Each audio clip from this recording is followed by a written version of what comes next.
Hello, everybody. I'm Hal. And I'm Melanie. And we're going to talk today about boy-friendly homeschooling, how to make your homeschooling easier and more fun if you're raising boys. But I guess first we ought to tell you a little bit about ourselves. We have 6 boys. In a row. That's right. That probably sums it up right there. I mean, we homeschooled them all from the very beginning. And we're about to graduate our youngest boy. And so we've been the full range of homeschooling with all 6 of our boys. We have 2 younger girls that we're still homeschooling. Right. And so we want to talk about how that's different from homeschooling girls, the differences, the similarities, how to make it more fun, some practical things you can use to reach your boys, and what's appropriate at different ages for boys. And so we would love for you to hang around, and at the end, we will have some fun stuff for you. All right. Yeah, and you know what? I think the very first thing we need to say is it's okay. In fact, we need to acknowledge the fact that our boys are different than our girls. Hal, that is very non-politically correct these days. And that's why it has to be said, because they're not just little interchangeable clones. They are different from birth. They are wired differently. They react to different stimuli in a different way. And the more you can understand that and work with it, the more effective your teaching and even your parenting is going to be. Well, yeah, I was talking about that with our daughter-in-law the other day when they were here visiting, because they've got a 2-year-old boy and a 3-month-old girl, and she was saying, I just can't get over how different they are. Yes, even that young. And I remember the same thing. After 6 boys, then we have this little girl, and she's like fascinated by people's faces. And baby dolls are just like, oh, so exciting to her. And things that we hadn't seen in the boys. And, you know, she doesn't care about the truck going by that the boys would be, following with their eyes. Right. Well, it's almost like boys seem to be more motivated by things that are active, things that do things that change the environment. You know, if you want to think of it, things that show power and strength. And, you know, that they have kind of the hearts of builders. And girls tend to have, look, there's a whole range of normal here. Oh, yeah, and there's some overlap. Please understand that. There's overlap, and there's a whole range of normal, and there are boys who are very bold and boys who are very cautious, and that's fine, okay? But girls tend to be more relationship-oriented. You know, they are interested in people and relationships and how that all works more so than boys. Boys are interested in, what do you do with it? How does it work? Right. And so they're not going to respond the same way as your daughters do when you talk about the feeling of something. Well, I remember starting school with our oldest daughter, and she was like, what do you want me to do, Mommy? It was very much she wanted to please me. And the boys are kind of like, why do I have to do this? Yes. What's the purpose of this? Why are we even going here? What is going on here? What's the point?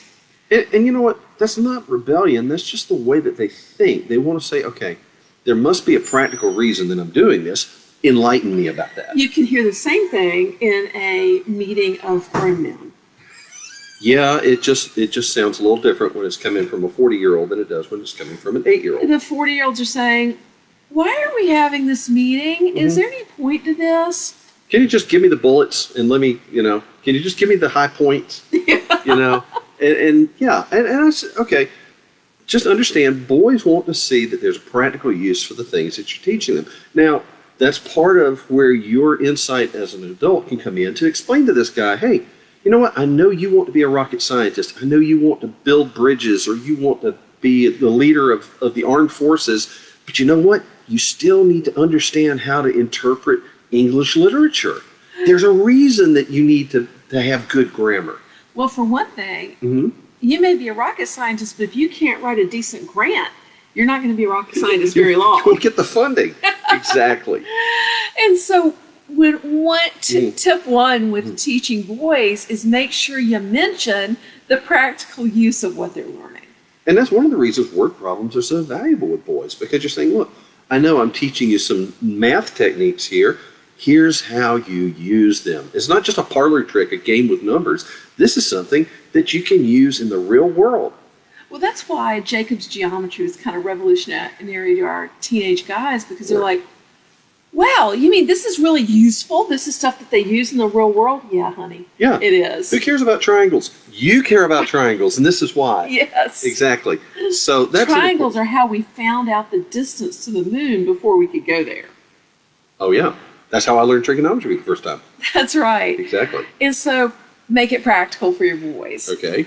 Also, boys develop differently than girls. We hear all the time boys develop more slowly than girls. That's not really true.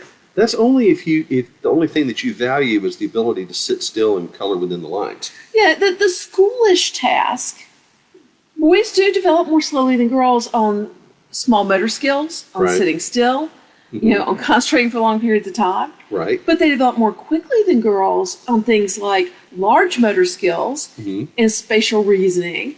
But we're not grading the ability to make a Duplo city and then stomp through it like Godzilla. They're great at that. They're great at that spatial reasoning and the large motor skills. We just don't grade on it. Right. So limit the small motor skills. In the early years, your boys aren't developmentally ready. What does that mean? That means a traditional textbook program with lots of workbooks that require lots of writing is going to make your little boy miserable. And I know it's a temptation because it's a lot easier for the teacher to just say, fill out the worksheet, fill in the blanks. It's quick, easy to grade, but it's not a good way for your boys to learn. That's not the way they naturally will learn, especially in those early years. Well, moms come up to us at conferences all the time and they say, oh, my boy hates science, he hates history. And we're like, whoa, boys usually love science and history. Right. Well, why? Why, as we usually find out, it's because they have lots of writing assignments associated with it. And I'll tell you, a first through fifth or sixth grader is not going to love that. No. No. And it's really only as they reach the upper preteen years that boys are really feeling very comfortable doing a lot of writing. Definitely not before fourth grade. And yet, I see moms wanting their kids to answer the questions at the end of the chapter. Why not just ask them? Oh, wait, isn't that cheating? No, it's not. Are you sure? I'm positive. The only reason that you would have somebody write those things down is if you have 30 kids and you don't have time to listen to everybody's answer. Well, wait a minute. Will they be able to get into college if they haven't filled in all the blanks and we don't have copies of their fifth grade work to show them? We have had 6 kids accepted to all kinds of colleges, including the best colleges in the world, like Oxford University, and have never had anybody ask to see any work at all, much less before even grades from any work before high school. So whatever works to teach and whatever works for your son to learn, that's a technique you ought to pursue. That's right. And even if you're in one of the few states that requires you to turn in some work or do an assessment, you can write down, did orally. You can take dictation for them and write did orally. Or you can do things big instead of small, so they use their big motor skills. And you know what? We found that really carries out into their adult years as well. I mean, I know myself working as an engineer, as a grown-up licensed professional, all the rest of that sometimes if I was really working out a difficult problem, it was easier for me to do it standing up at a whiteboard or drawing a big diagram and marking it up than it was to sit down and fill out little blanks on a form. Males learn more easily when they've used their big muscle groups. It's known. It's known to research. And well, wait a minute. That has implications for recess, doesn't it? It does. That means if your boy's having trouble concentrating, get him to run up and down the stairs. You don't just tell him to suck it up, buckle down, and bear down and do it anyway? No, because sometimes if you do, it gets slower and slower until pretty soon. Full stop. He's using all his brain to sit still, and there's nothing left to learn with. Sometimes the best thing you can do is take a break and have them run up and down the stairs or run a lap around the house or go out and check the mailbox or something. One of those mini trampolines saved us with one of our kids. Oh, that was the one that was hyperactive. Oh, yeah, mini trampoline. Boom, boom, boom, boom, boom, boom, boom, boom, boom. Yes, sitting and doing push-ups, anything that gets those big muscle groups moving.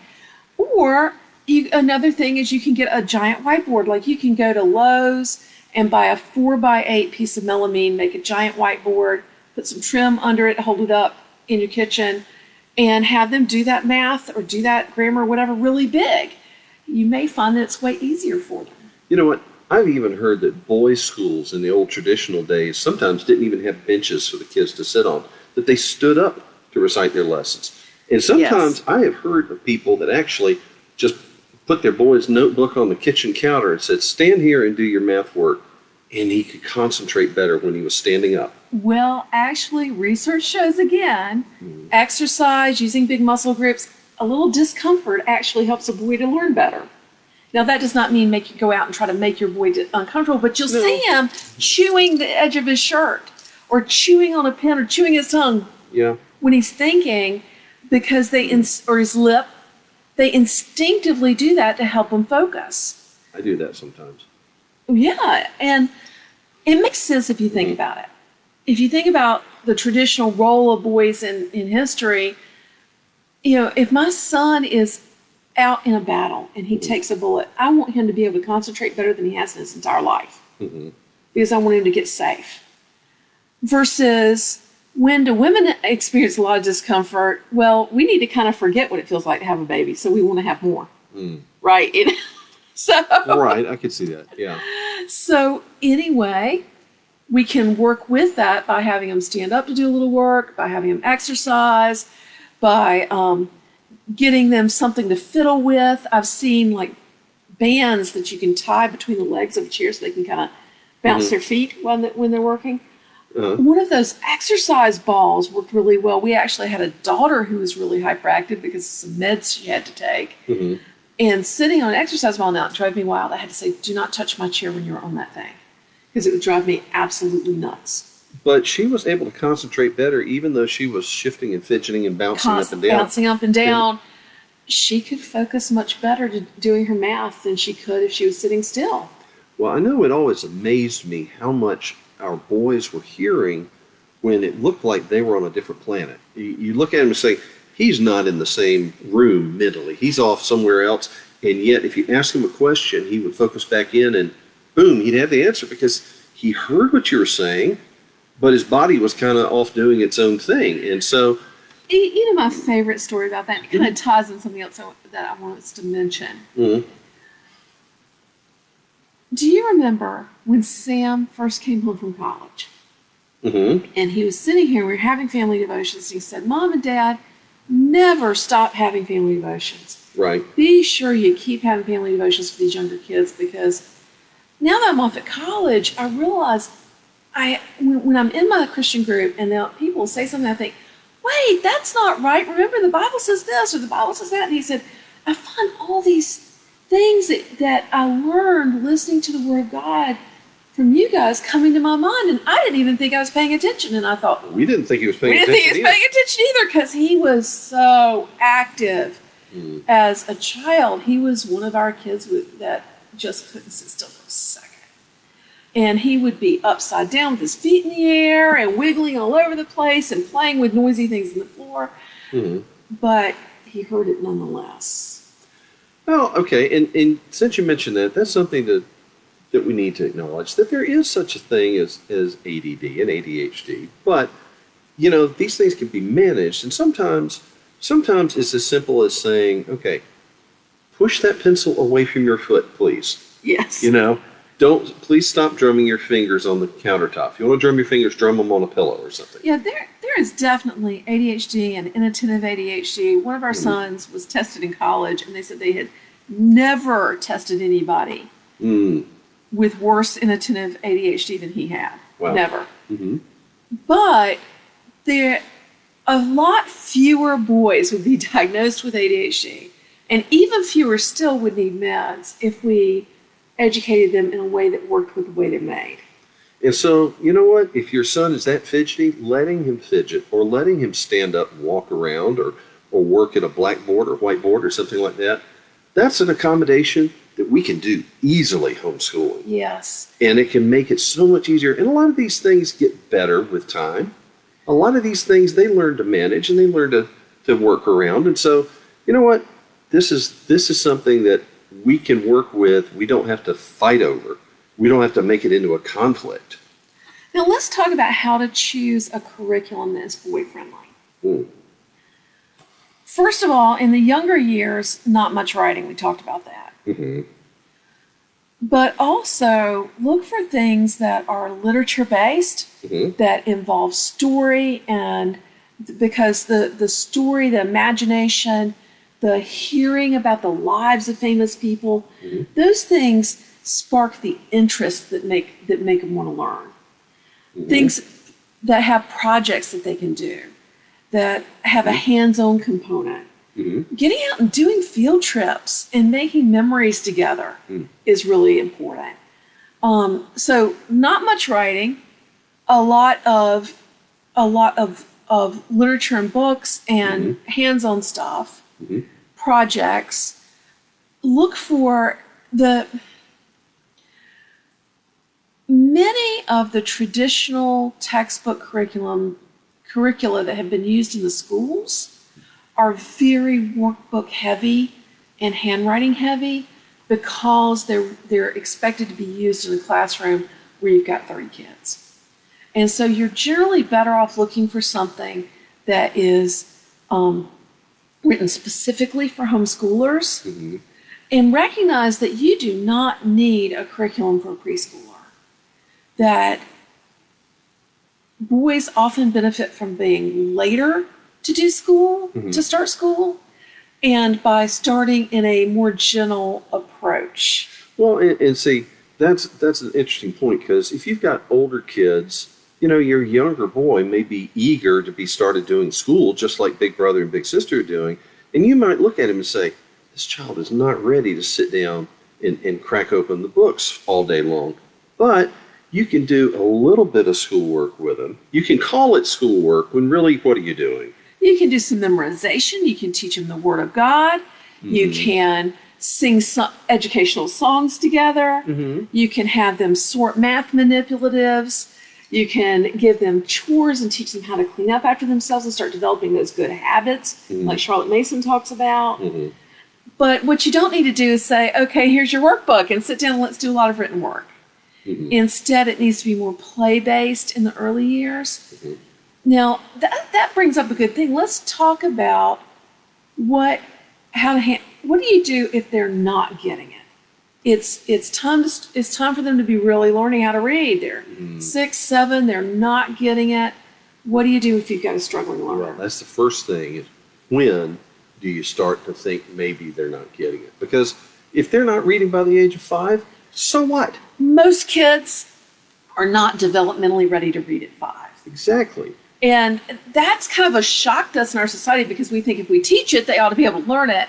But there are physical developmental things that have to happen for them to learn things. And it's just a matter of growth. It's not a matter of training. It's a matter of their bodies growing and their brains developing. And most kids are not developmentally ready to learn to read till 1st grade. So if they're 5 or 6 and they're not reading yet, that's okay. That's no big deal. And we have had kids who did learn to read at 4 and learn to read chapter books. That doesn't mean you should move to chapter books. Read it, give them lots and lots and lots of picture books, and don't let them miss that important stage. But at this point, you're thinking, oh man, these people are so loosey-goosey. No, we're academic fanatics. All of our kids have gone to college on academic scholarships. But the early childhood is not the time for boys. That's not the time you need to be worried about that. Instead, you need to be worried about protecting his love of learning.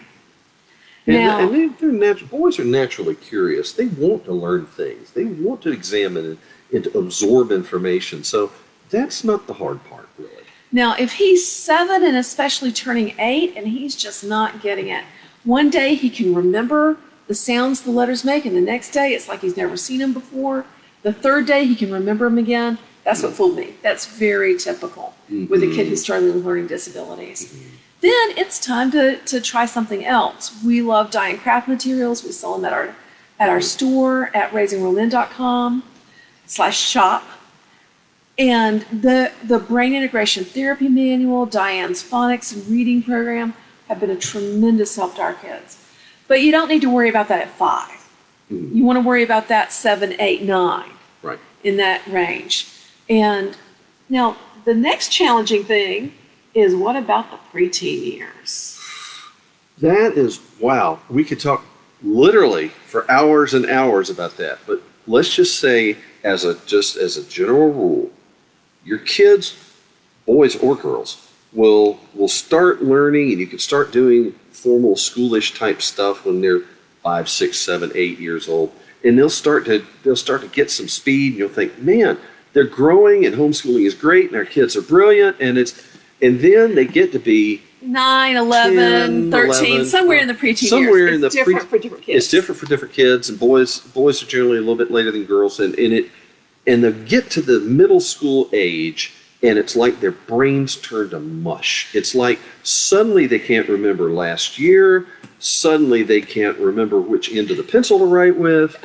I mean, and you think, what is wrong with this kid? The answer is, he's hit at pre-adolescence, and they all get this way. In fact, their brains really are mush. What happens is the part of their brain that governs executive functions, that's like focus, priority setting, problem solving, short-term memory, concentration, those things, it literally unravels. Okay, and so you might look at that child and think, last year they were doing great. This year they're doing awful. And you know what? It's not a discipline issue. It's not a rebellion issue. If it's a rebellion issue, they're cooking drugs or they're gambling on street corners or something. You'll see that. But if it's just, or even more simply, he's going to stomp his foot and say, "I'm not going to do it." But a child who you say, "Aren't you done with math yet?" and he looks up and he's like, "Math? Was yeah, that's the book in your lap. Remember? Oh. Yeah, that was why you had that book open. Yeah. Oh, what are fractions?" And you think, okay. Do not pass go. Do not senility has set in at 11 years old. No. He really can't help it. Yeah. And so what do? Well, you need a lot of patience, first of all. A lot of patience. This is how parents become conformed to the image of Christ, is dealing with the preteen years. Yes. Helping them survive about 3 years there in middle school. Well, there's a bunch of things you can do. There's a bunch. Yes. You can bring him closer to you and help him walk through some problems and remember how to do it. Right. You can put him in a quiet place with some headphones so he can concentrate. You're going to have to do, you can give him more supervision. You're going to have to do all these things at different times. Right. You can also explain to him, and please do, that this is a brief time, and it's going to get easier, and it's going to get better, and he's actually very smart, but his brain is changing. Because, see, this is a problem for boys in particular, because a lot of boys, the girls tend to settle in and do schooly type things really early. And get a lot of praise. And they get a lot of praise, and boys, not so much, and so they feel like they're struggling through the primary grades, and then they get to middle school, and everybody loses traction in middle school. They all do. Girls and boys. And the girls just say, "Oh, I'm having a bad year." And the boys might say, "Well, I just went from bad to worse, and I'm never going to get any better. I'm no good at this. School is not for me." And that's really heartbreaking because boys hit an academic growth spurt in high school if they have any academic confidence and they even try. Yeah. And if you preserve their love of learning. And so how do you do that? Well, incorporate their obsessions, the things that they just talk about all the time, whether it's Minecraft or horses or dinosaurs or military action. Yeah. Incorporate their obsessions into school. If you want them to write about the things they love. If you want them to read, have them read about the things they love. The textbook that you've got that has a suggested writing prompt for their essays or whatever, that's just a suggestion for the teacher. Isn't that cheating? No. Is it cheating if I cross out that prompt and tell them something else? No, it's just good teaching. That's right. You know what? You're the it's teacher. Hard to do, Hal. I know. We have such a lack of self-confidence as teachers. It's hard to say, "No, we're not going to do that, Paige." But you know what? It's okay. It's okay. Nobody's going to ever ask you, first of all, and it's a whole lot better to assign him something that's going to get done than assign him something that you're both going to sweat and cry over and is never going to be finished. One thing that's really effective with boys, too, is say, "Look, here's a question to write about. I want you to convince me." Yes. I want you to debate. Explain to me why this needs to be, why you think it ought to happen this way. And give me an explanation. Or say, how about write me some directions? How would you walk from here to the library, say, if that's nearby? Or how would you drive from here to your grandma's house across town? And get him thinking about practical things that he's familiar with and that he has a love for, that would give him a natural desire to communicate these things to you.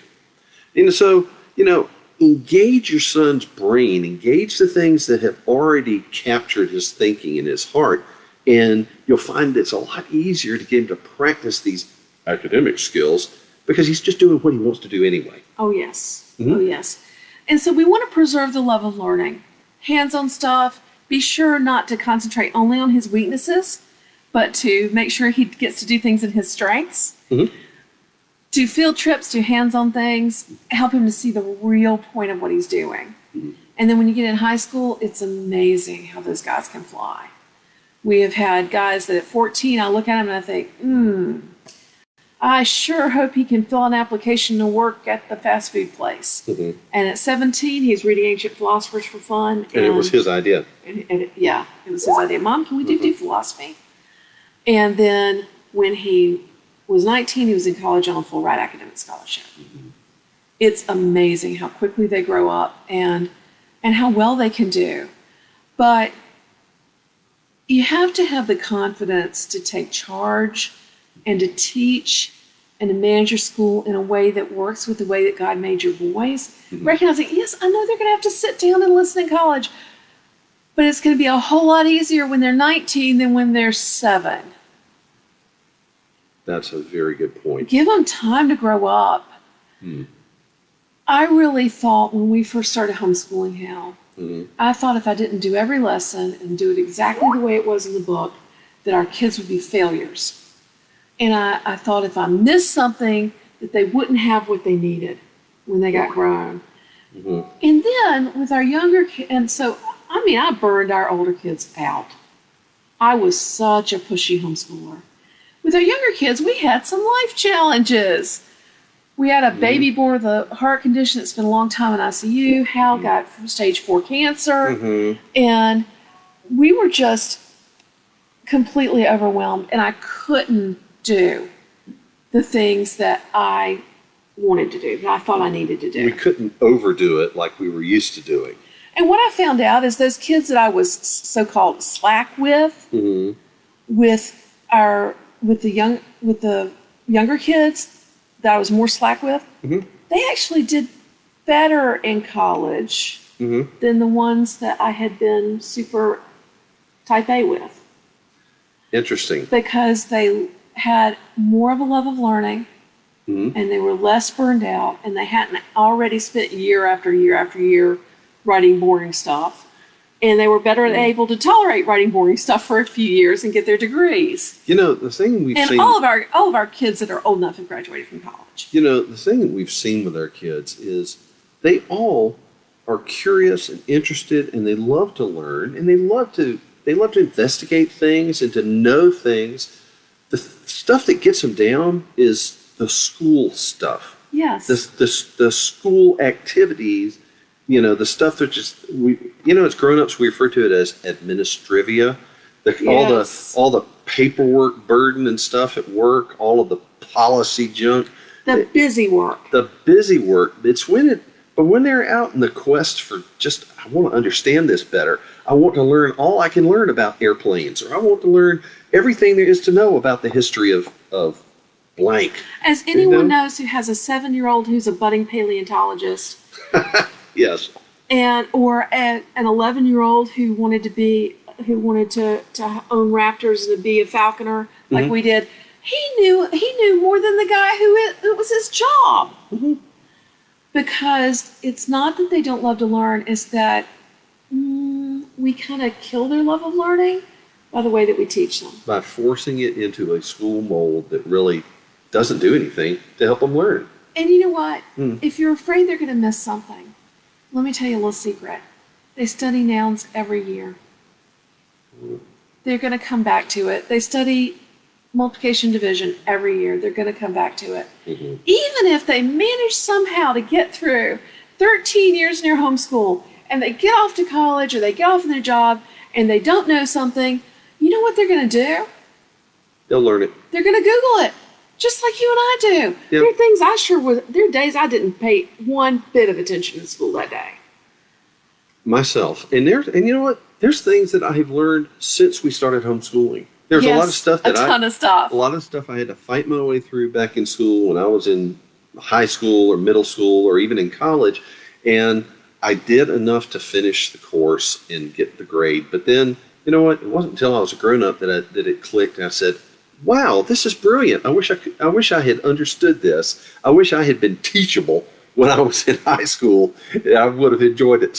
So we have adult kids now who love to learn and who are, well, one's about to get his doctorate. They're successful, good men. How do you do that if it's not getting every single worksheet done? Let me tell you how to do it. Surround them with books. Surround them with good books. Value learning and curiosity in your home. Talk about things. Get excited about learning. Get excited about new stuff. Hey, let's go look that up when they ask you why for the 47,000th time. Have an atmosphere and attitude of learning in your home. Value it. Have a good relationship with your kids and disciple them. It's going to be okay. It's going to turn out all right. Absolutely. So, any other things we want to throw into this? No, except let me give them a freebie. Let me go out here and get a freebie for them. Okay, yes, I have to go look it up because, I'm tired. Well, while you're doing that, I want to emphasize a little bit that last bit that you just mentioned about the importance of the relationship, that we need to recognize, and more as they get older, more and more that they're not just one of the flock, that they're not just one of the kids, but each of those children is an individual. They are an individual young man or young woman that are going to be growing up and going to be moving out of your home pretty soon. And you know what? The more we can understand and the more we can get to know our sons, since we're talking about sons and our daughters, to get to know them as the individuals that God has created, the more that they understand that we want to understand them so that we can show them our love and the love of God, the better and stronger that relationship is going to be. And one of those days when they move out, the relationship is what will tie them back to home. The relationship is what will bring them home during the college breaks. It will bring them back on a weekend when they're off work, or bring the grandkids to visit. It's that relationship that you built in your home while they were young. So don't let that opportunity slip away. Don't spend all of your energy and all of your emotional investment on forcing them into a discipline mold, but rather to say, you know what? I need to know this real person inside and out as best I can and show them the love of mom, the love of dad, the love of God. I just put a link to the freebies in the comments down there. So look down there and find my post for freebies. And we have some great downloads for you for parents of boys. And what Hal says is so true, because I have really found, as our kids have grown and left home, that the most important thing in raising those kids is discipleship and relationship. And the most important schoolish thing beyond that is the love of learning. If they've got those things, you know what? It's going to be okay. So enjoy raising your boys. Enjoy homeschooling your boys. If you have questions, post them in the comments, and I'll keep an eye over the next day or two and try to answer them. The Lord bless you and make you a parent of boys that loves homeschooling them. Thanks for joining us now. All right. Bye, y'all. Oh, wait. We need to tell them how to find us. Oh, yes. How can they find us, dear? Find us at raisingrealmen.com. Yes. And we have a blog and store there. Click the shop. You can find our Curricula for Struggling Learners by Diane Kraft. You can find our book, Raising Real Men, for parents of boys. Our book, No Longer Little, for parents of boys and girls who are in that tween, preteen stage. Love, Honor, and Virtue, our book for boys 12 and up about sexuality from a biblical perspective. You can find our podcast at helenmelanie.com/radio. And you can find our subscription box, Craftsman Crate, which is a great way to get your boys off their devices and doing real things, at craftsmancrate.com. And I'll try to put some of those links down in down in the comments. So once again, thanks for joining us, and we'll see you around. Okay. All right. Bye, y'all. Bye-bye now.